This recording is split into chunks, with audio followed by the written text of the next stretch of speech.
하나님의 말씀은 예레미야 8장 18절부터 9장 7절까지 읽도록 하시겠습니다. 예레미야 8장 18절부터 9장 7절까지입니다. 제가 주보에는 1절이라고 되어 있는데 7절까지 읽는 게 좋을 것 같습니다.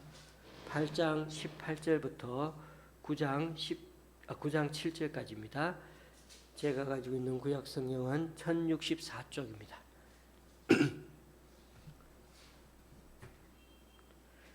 교독하실 때 제가 먼저 읽습니다. 슬프다 나의 근심이여 어떻게 위로를 받을 수 있을까? 내 마음이 병들었도다. 딸 내 백성의 심히 먼 땅에서 부르짖는 소리로다.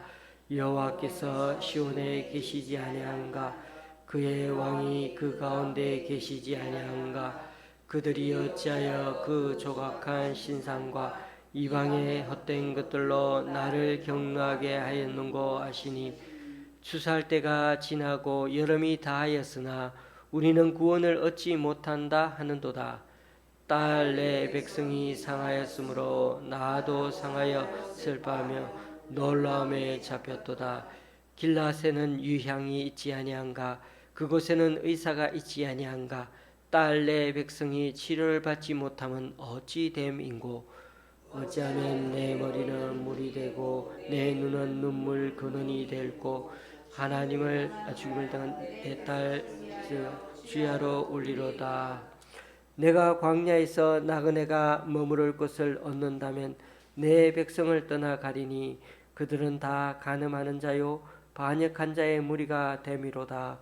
여호와의 말씀이니라. 그들이 활을 당김같이 그들의 혀를 놀려 거짓을 말하며 그들이 이 땅에서 강성하나 진실하지 아니하고 악에서 악으로 진행하며 또 나를 알지 못하느니라. 너희는 각기 이웃을 조심하며 어떤 형제든지 믿지 말라. 형제마다 완전히 속이며 이웃마다 다니며 비방함이라. 그들은 각기 이웃을 속이며 진실을 말하지 아니하며 그들의 혀로 거짓말하기를 가르치며 악을 행하기에 지치거늘 네가 사는 것이 속이는 일 가운데 있도다. 그들은 속이는 일로 말미암아 나를 알기를 싫어하느니라. 여호와의 말씀이니라.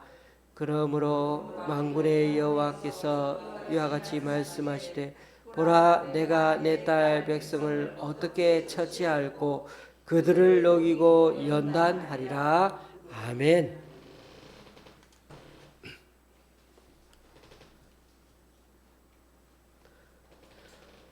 오늘 우리가 살펴볼 8장과 9장 말씀에는 선지자의 눈물이 담겨 있습니다. 그 눈물에는 슬퍼하는 것 정도가 아니라 그 심판 정도가 너무너무 무서워서 그렇게 울고 있는 것을 보게 됩니다. 하나님의 백성임에도 불구하고 불순종과 패역함으로 하나님을 향하여 등을 돌려버린 이 유다에 대해서 심판의 메시지가 얼마나 무시무시한지 한번 8장에 보면 그렇게 1절부터 나오게 됩니다. 8장 1절에 보면 죽은 유다의 왕, 지도자, 제사장, 그리고 선지자들과 백성들의 뼈까지도 다 파헤쳐 버릴 거라고 하나님이 말씀하십니다. 아니 사람들이 다 무덤에 있는 그 죽은 사람들 이미 죽어서 무슨 수치를 느끼겠습니까? 말은 죽은 이후에도 시체를 다 파헤쳐서 그렇게 수치를 남기겠다. 우리는 죽었으니까 아무 수치가 없는 것 같지만은 죽은 시체를 파헤쳐서 그렇게 파헤치는 것은 정말 산 사람들 보기에는 그 가문들은 정말 최고의 수치가 아닐 수가 없습니다. 그리고 그 수치는 높은 자든 낮은 자든 다 하나님의 심판을 피할 자는 없다고 말씀하십니다. 창조주 하나님이 만드신 피조물에 불과한 해와 달과 별 이런 것들을 사랑하고 섬기며 숭배한 그 어리석음 때문에 결국 죽어서 뼈조차 묻히지 못하고 땅에 버려지는 비참한 일을 당하게 될 거라고 하나님은 심판의 경고를 하고 계십니다. 그러므로 하나님이 미워하시는 죄를 절대로 이 죄는 가볍게 여기서는 안 된다는 것을 다시 한번 우리는 철저히 이 말씀들을 보면서 깨닫게 됩니다. 하나님이 늘 이 백성들을 상대할 때 저들의 죄, 이 백성들의 죄에 대해서는 단 호리도 하나님이 용서치 않는 것을 보게 되는 것입니다. 그렇다고 심판에서 살아남은 사람들은 죽은 사람들이 파헤쳤으니까 살아남은 사람들은 괜찮다는 건가요? 그것도 아닙니다. 8장 3절에 보면 어떤 말이 나오냐면 사는 것보다 죽는 것을 원한다, 이런 표현이 있습니다. 그만큼 살아있는 것 자체도 너무나 고통스럽다는 표현입니다. 그만큼 이 심판이 얼마나 하나님의 심판이 무서운지를 그렇게 표현해내고 있습니다. 그런데 하나님께서 이렇게 당신의 백성이 철저하게 수치를 겪게 하는 이유는 무엇 때문이었습니까? 수치를 철저하게 겪게 하는 이유, 정말 수치를 해서 너희들이 이제는 끝났어 라고 말하기 위한 것이 아니고 어떻게든 그들이 돌이키게 하기 위함이었던 것입니다. 아무리 하나님이 수치스럽게 만드셔도 결국은 다시금 돌이키게 만들기 위한 거란 겁니다. 8장 4절 5절을 제가 읽어봅니다. 너는 또 그들에게 말하기를 여호와의 말씀에 사람이 엎드러지면 어찌 일어나지 아니하겠으며 사람이 떠나갔으면 어찌 돌아오지 아니하겠느냐. 이 예루살렘 백성이 항상 나를 떠나 물러가면 어찌함이냐.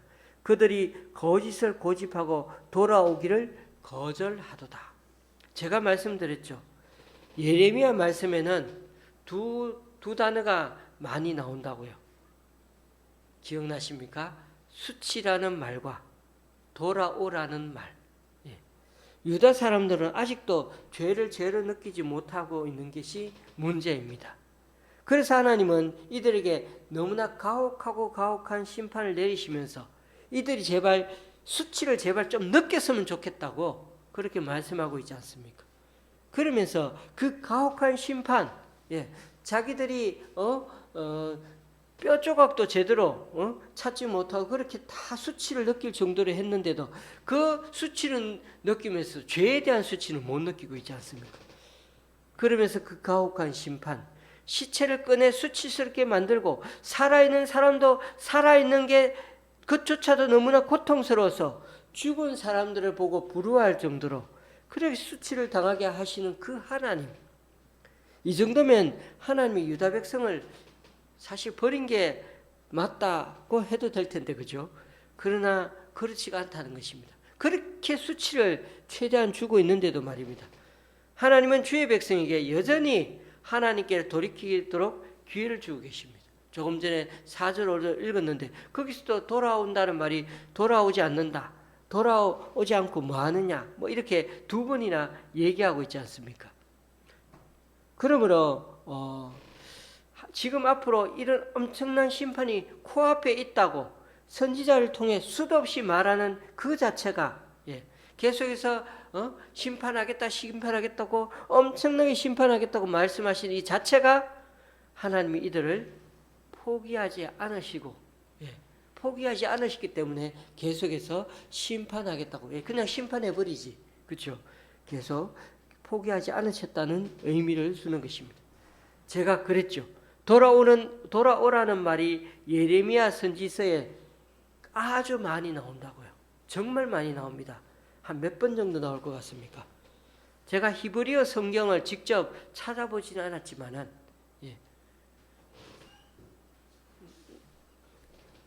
제가 히브리어 성경에 직접 찾아보지는 않았지만은 히브리어 슈브, 돌아오라는 말이 125번 나옵니다. 예레미야서에만 125번 나옵니다. 돌아오라는 말이. 그러니까 하나님은 심판이 목적이 아니라 언제든지 돌아와서 새롭게 되기를 원하신다는 그 하나의 마음이 이 예레미야서에는 절철 넘친다고 할 수가 있는 것입니다. 우리가 잘못한 죄에 대해 이렇게 하나님이 말씀하실 때는 속히 회개함으로 돌이킴이 필요합니다. 넘어지면 다시 일어나는 것이 당연하고요. 아무리 두드려 패가지고 그냥 반녹초가 되어도 다시 일어나서 하나님 앞에 나아가려고만 애쓰기만 하면 하나님은 다 받아준다는 것입니다. 아침에 집을 나갔으면 저녁에 돌아오는 것이 당연한 것처럼 하나님의 백성이면 하나님께로 돌아오는 것이 당연하다는 것이 바로 이 예레미야서의 말씀입니다. 이처럼 하나님은 귀 기울여서 회개함으로 돌이키는 백성의 고백을 지금도 여전히 듣기를 원하고 계십니다. 그러나 이스라엘 백성은 하나님을 외면하고 마치 전쟁터에서 달리는 말처럼 너무나 신나게 죄의 길로 달려가면서, 그게 8장에 나옵니다. 너무나 마치 전쟁터에서 달리는 말처럼 너무나 신나게 죄의 길로 달려가는 이 이스라엘 백성들은 우상을 섬기고 악을 행하는데 너무 빠르다는 것입니다. 그래서 하나님은 이 모습을 보시고 한탄하시면서 7절에 보면 재미있는 표현이 또 나오죠. 공중의 학, 산비둘기와 제비, 두루미 이런 동물들, 이런 것들은 그래도 짐승들은 자연의 순리대로 살고 그렇게 살아가고 있는데, 지키는데, 사랑으로 언약 맺은 백성은 하나님 나라의 원리, 율법을 제대로 알지도 못하고 있다고 말씀하고 있습니다. 자기들 제일 잘한다고 하는데 제대로 알지도 못하고. 여러분, 동물들은 다 본능에 따라 살지 않습니까? 사자가 배고프면 어떻게 합니까? 동물을 잡아먹으러 뛰어다닙니다. 사슴이나 얼룩말이 막 미워서 자기 저기에서 막 그렇게 잡아먹습니까? 아닙니다. 배고파서 잡아먹죠. 배고파서. 그러다가 암사자가 있으면 본능적으로 교미하죠. 왜요? 이게 다 이 자기 욕구가 있기 때문이죠. 다 본능적인 욕구에 따라서 동물들은, 짐승들은 움직인다는 거죠. 그래서 돼지는요, 우리 돼지 제일 더럽다는데 사실 돼지가 깨끗하답니다. 그리고 돼지가요, 많이 처먹는다고 돼지가요. 돼지는 일정량을 먹으면은 사실 절대 먹지 않는다고 합니다. 돼지는요. 신기하죠?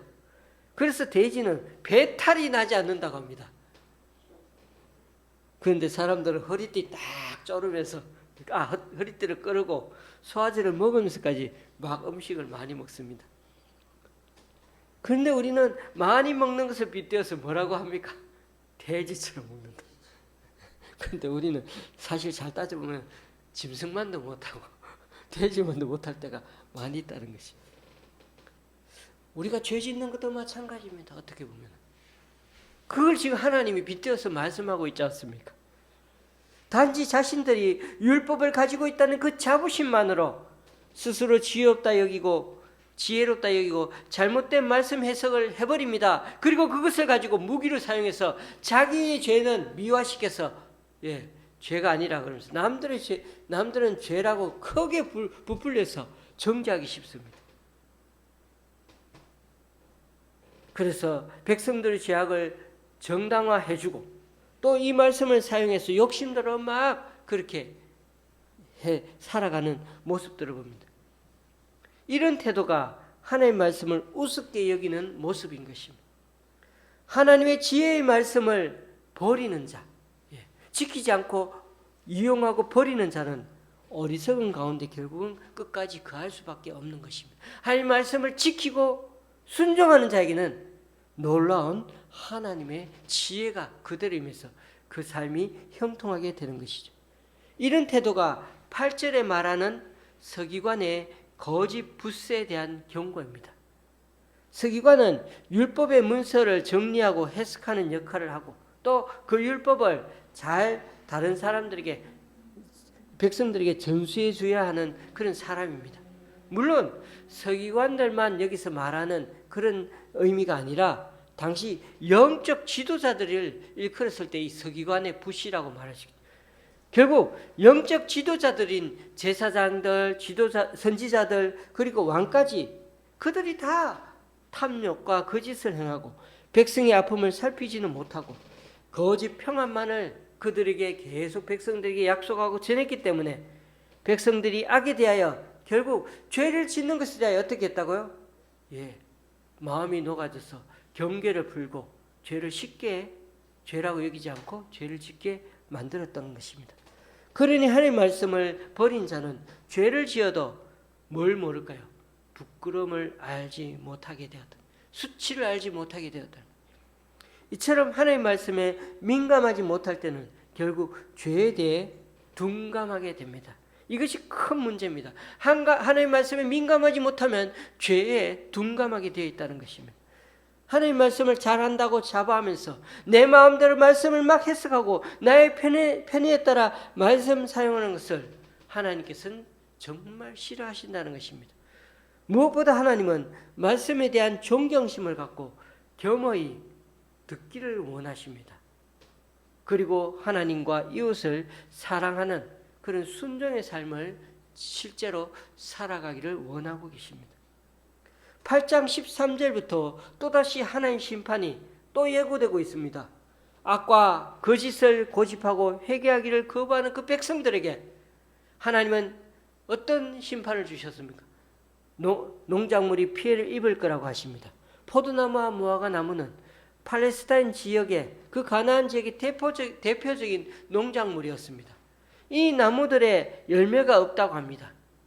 그것은 적군들의 침략을 당해서 농작물이 다 망가지고 빼앗기고 그렇게 되어버렸다는 것을 의미합니다. 거기다가 뭐까지 가뭄과 기근까지 겹쳐서 잎사귀까지 다 말라버리는 그런 최악의 상황을 맞이하게 될 거라고 합니다. 야, 누가 그렇게 합니까?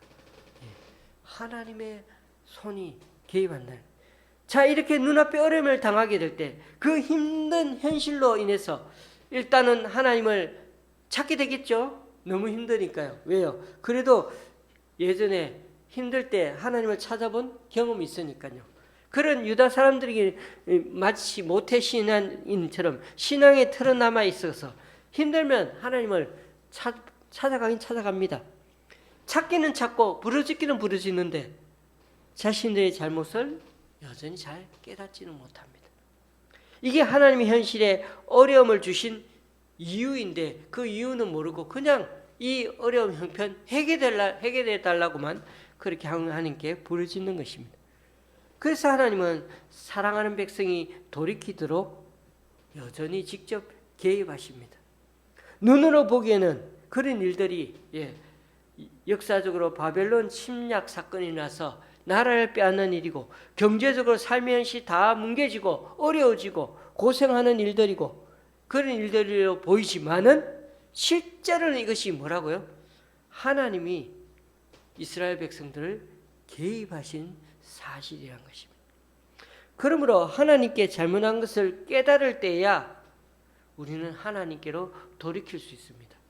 이 하나님께 잘못했다는 걸 깨닫지 못하고 왜 내가 이 세상에서 막 문제들이 발견될 때 하나님 그냥 빠르게 그냥 하나님 용서해 주세요. 잘못했어요. 그리고 피하기 위해서 면피하기 위해서 계속해서 하나님 도와주세요. 어려움 해결해 주세요. 라고 그렇게 임시방편을 얘기할 때 그것은 진정한 깨달음이 없다는 사실입니다. 진정한 돌이킴이라는 것이 아니라는 것입니다. 13절에서 하나님은 그래서 내가 그들에게 준 것이 없어지리라고 말씀하십니다. 있는 것을 빼앗아 가시겠다는 거죠. 이스라엘 백성이 지금까지 삶 속에 누릴 수 있었던 모든 것 사실 잘 따져보면 하나님으로부터 온 것이 분명합니다. 그리고 이 백성이 앞으로 겪는 어려움도 결국 사랑의 힘으로 결단코 사람의 힘으로는 결단코 피할 수 없다는 것을 하나님께서 말씀해 주고 계시는 것입니다. 결국 뭡니까? 지금 이 고난 어려움도 하나님께서 주셨을 뿐만 아니라 내가 이전에 평안을 누렸던 것도 하나님이 주신 그 놀라운 은혜고 평안이고 하나님의 손길이었다는 것. 늘 감사하며 살았던 사람, 평상시에 감사하며 살았던 사람들은 내가 좀 어려움에 닥치면요, 내가 뭘 잘못했는가? 하나님의 손이 왜 나를 또 치시지? 하는 느낌을 가지게 되는 것입니다. 그러나 평상시에 하나님께 감사가 없고 평상시에 하나님의 역사를 알지 못하는 사람, 하나님의 말씀에 민감하고 하나님의 인도하심을 느끼지 못하는 사람은 여전히 죄에 대해서도 둔감하게 되어 있다는 것입니다. 하나님은 지금까지 우리가 살아가는 데 필요한 것을 지금까지 다 공급해 주시지 않았습니까? 이 지구에서 자연 만물 속에서 먹을 것을 때라 시시때때로 끼니 때마다 공급해 주셔서 우리는 여전히 지금까지 살아올 수가 있습니다. 우리는 요즘 뭐 한 2끼 정도 먹고 살지만은 어쨌든 삼시세끼 먹고 살아야 우리는 삽니다. 하루에 한 끼라도 안 먹으면 잘 살기가 힘듭니다. 그래서 우리는 하나님께서 공급해 주시는 것을 매일 먹을 살아왔습니다. 몇 년 동안요. 여러분 나이만큼요. 엄청나지 않습니까? 여러분 나이만큼 그렇게 먹고 살아왔다는 거예요. 그걸 365 곱하기 여러분 나이만큼 꼽혀보십시오. 얼마나 하나님께서 우리를 시시때때로 채워주셨습니까?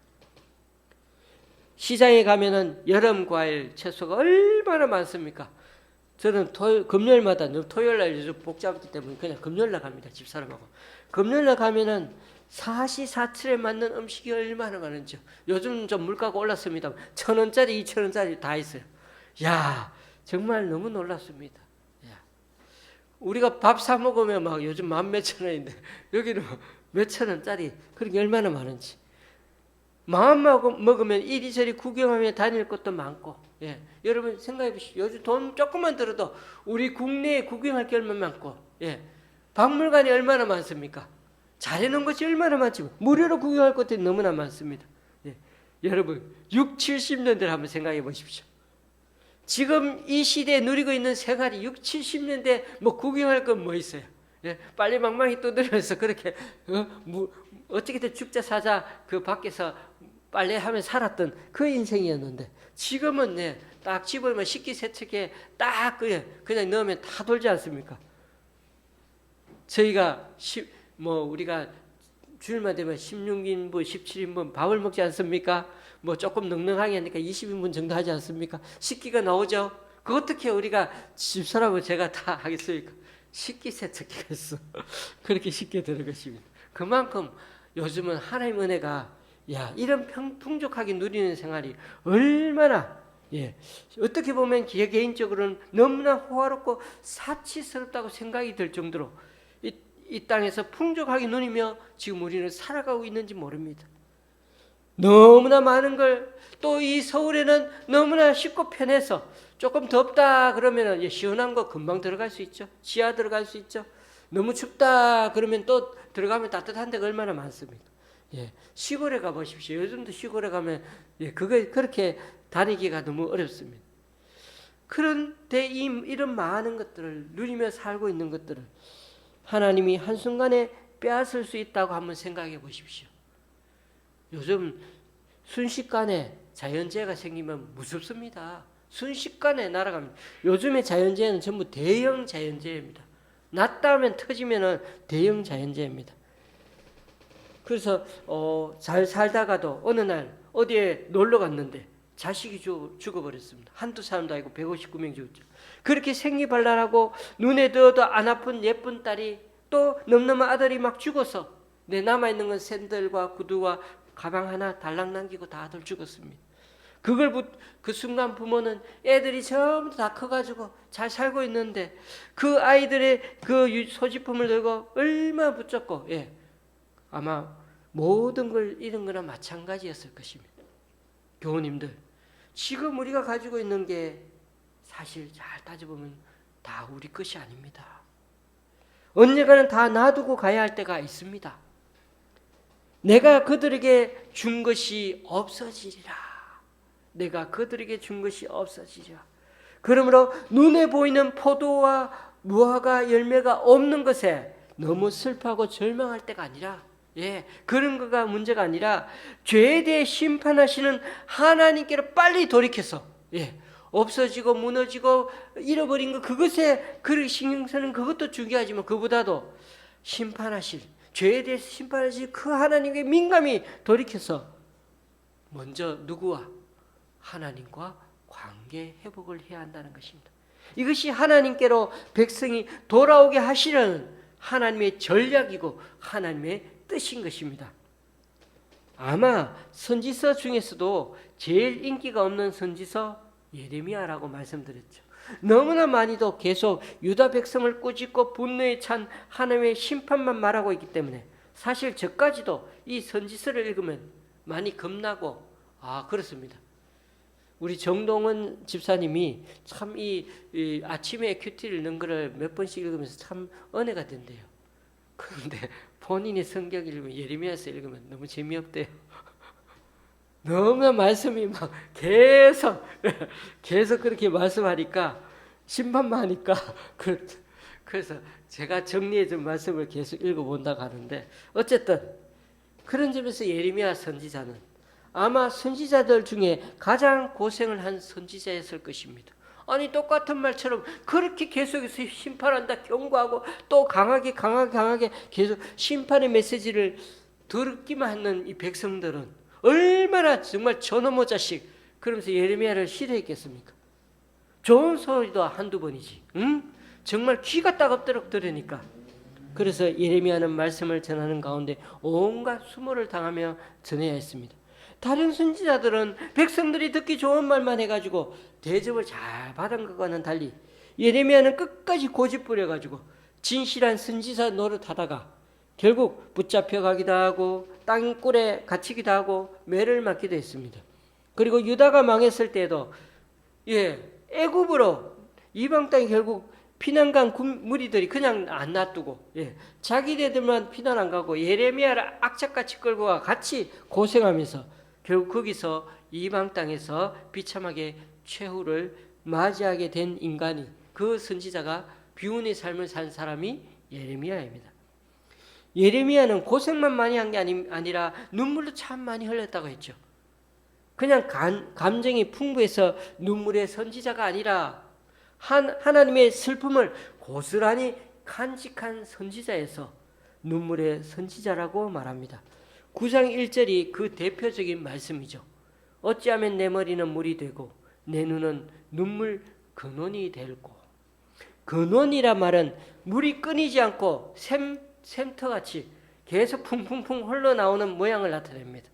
어떻게 보면 지금 예레미야 눈에는 백성들이 바벨론으로 끌려가는 모습이 눈앞에 어른거리고 보였을지 모릅니다. 마치 딸이 채찍을 맞는 모습을 바라보는 어미의 심정으로 자신이 고통을 당하는 것 같이 그렇게 이 이스라엘 백성을 보며 참 안타까움을 느끼며 말씀을 전합니다.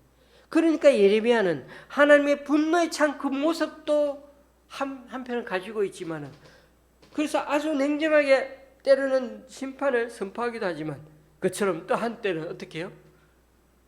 모노드라마 하는 것처럼 또 한때는 하나님의 슬픔에도 자기가 동일시가 돼가지고 그 큰 슬픔을 눈물을 쏟기도 하는 선지자가 되었던 것입니다.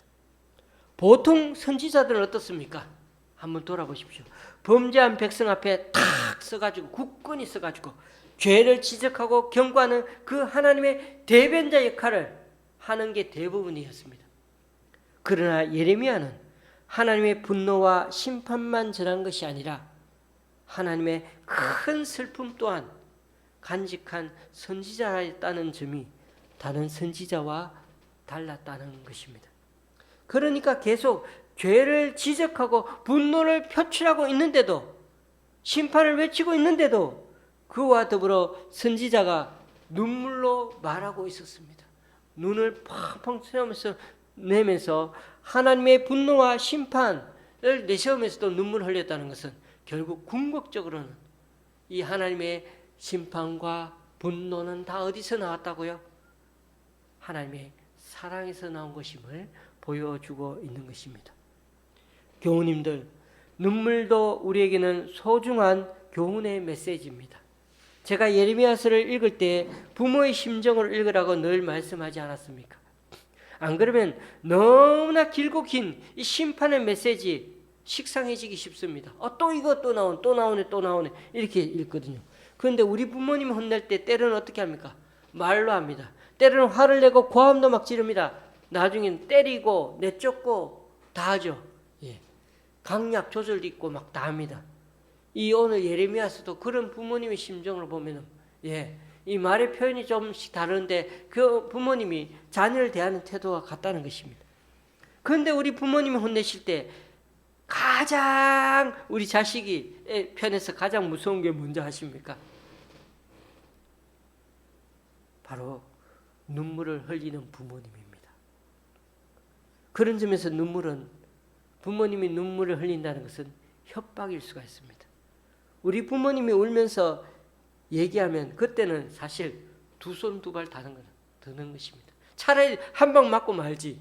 부모님 울면은요, 울면서 얘기하면 정말 겁납니다. 제가 20대 때 무슨 일로 인해 가지고 교회 후배를 의심하고 분노가 치밀어 올랐던 적이 있었습니다. 그러자 옆에 보고 계시던 우리 어머니가 그 아이를 용서해 주라고 말씀하시면서 막 우는 겁니다. 아니, 어머니도 아시던 그 아이가 착한 아이긴 한데 그 아이가 착한 아이니까 저보고 용서해 주라고 하는 겁니다. 안 그러면 나는 지금 얼굴이 울그락불락하고 막 입에서 욕이 나온지 그 몰라도 막 계속해서 막 너무 분노가 있는데 속상해 죽는데 무슨 내용인지도 어머니는 잘 모르시면서 우리 어머니가 평상시와는 전혀 다르게 그렇게 울며 얘기하니까 제가 어떻게 할 수가 없었습니다. 여러분, 운다는 건 모든 방법을 다 동원하고 난 최후의 공갈 협박이 우는 것이 아닐까 생각이 됩니다. 부모님 편에서는 울면 사실 외면할 수가 없잖아요. 부모님이 그러면. 그러나 예레미야의 눈물은 그런 눈물이 그 정도의 눈물이 아닌 것 같습니다. 공갈 협박으로 말씀하는 눈물이 아니라 제발 영적 눈이 뜨여지고 제발 깨달음이 있기를 바란다는 그런 눈물로 하나님께서 계속해서 간절히 최후의 보루처럼 그렇게 울면서 얘기하는 것처럼 이 예레미야가 울고 있는 것처럼 보입니다. 그런데 여러분, 이 백성들은 응답했습니까? 깨달음이 있었고 회개의 눈물이 있었습니까? 아닙니다. 부모님이 말씀하시는 부모님이 흘리는 눈물처럼 느껴지지 못했어요. 그게 문제였죠. 이들은 나중에야 눈물을 펑펑 흘리는 시간이 있었습니다.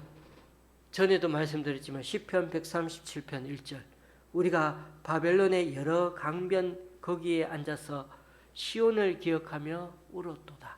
수금을 떡 버드나무에 걸어놓고 펑펑 울었다고요. 나라가 망하고 이국 땅에 잡혀가서 거기서 강가에 앉아 수금을 켜면서 노래 부르면서 그렇게 슬퍼하며 눈물을 흘렸다는 것입니다.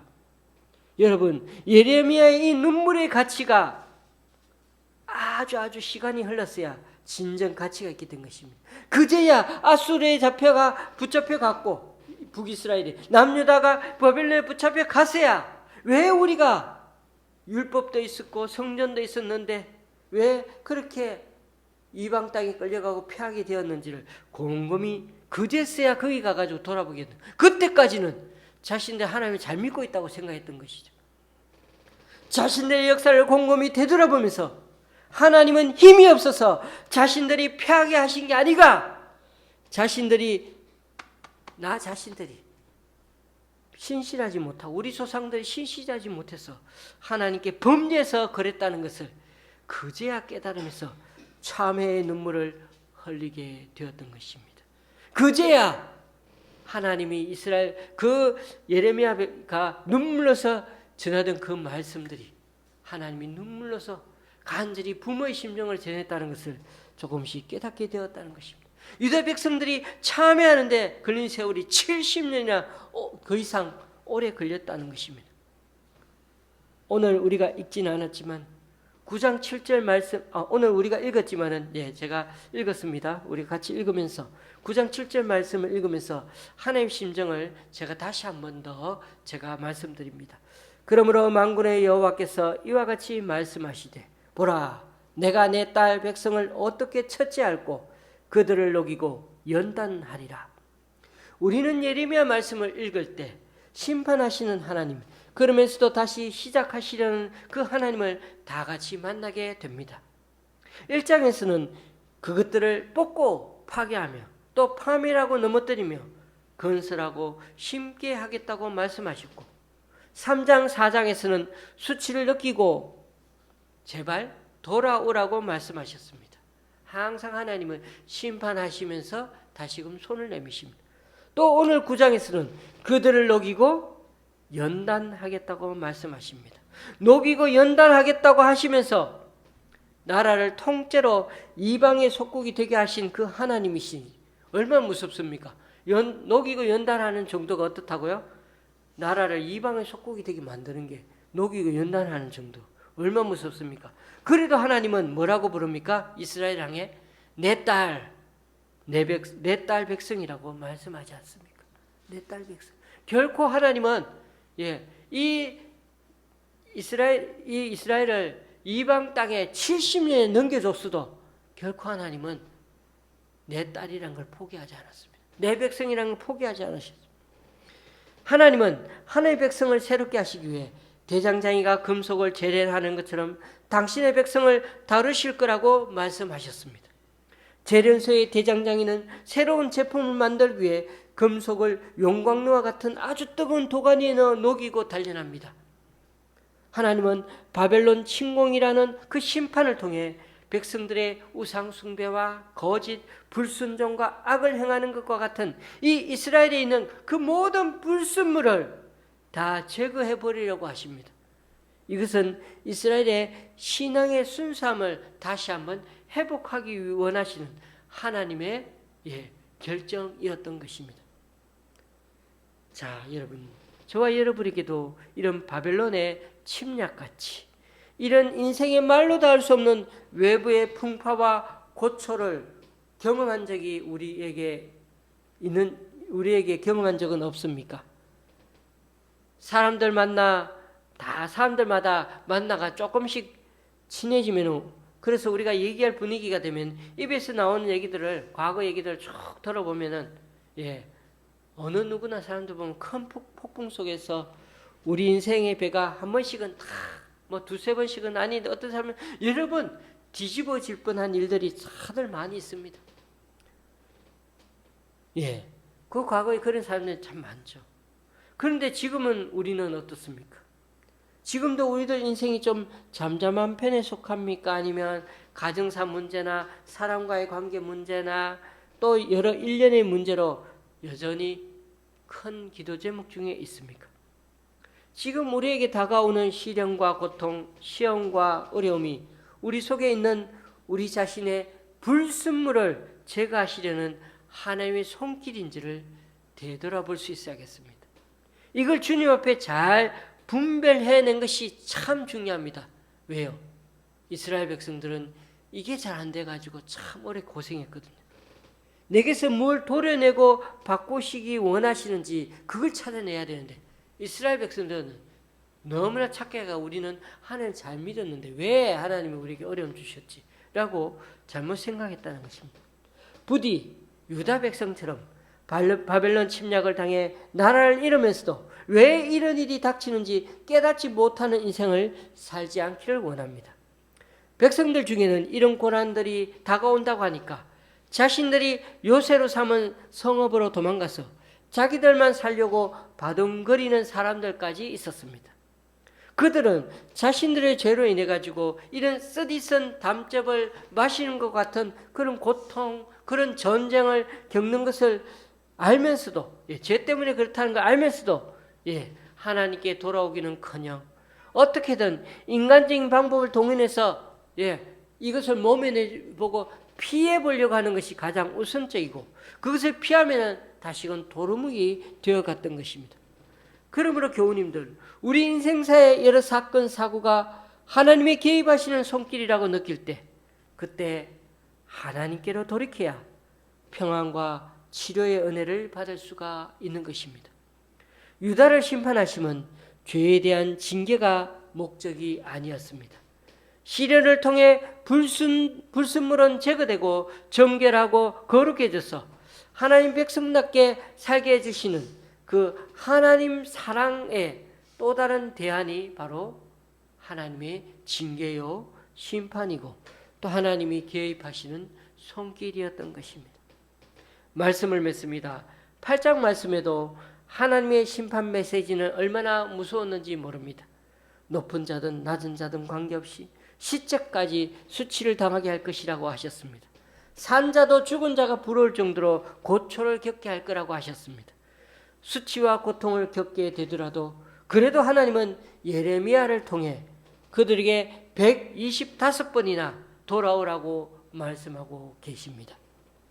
그럼에도 영적 지도자들부터가 하나님 말씀에 민감하지를 못했습니다. 그러니 자연스럽게 죄에 대해 둔감하게 되었던 것입니다.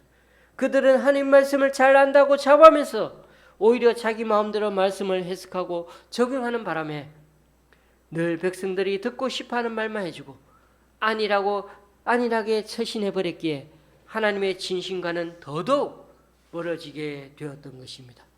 그러자 하나님은 예레미야를 통해 하나님 주신 것을 빼앗아가겠다고 하셨는데 전쟁으로 농작물이 다 망가지고 엎친 데 덮친 격으로 기근과 가뭄이 찾아와 잎사귀마저 다 말라버리게 되었습니다. 이처럼 하나님은 자연을 통해 다시 온 경고를 보내시면서도 너희들은 짐승만도 못한 인간이다라고 그렇게 지니는 모습을 보게 됩니다. 그러자 예레미야는 하나님 심정을 담아 눈물을 흘리며 백성들에게 강력 심판을 다시금 전하였지만 이번에도 듣지 않았습니다.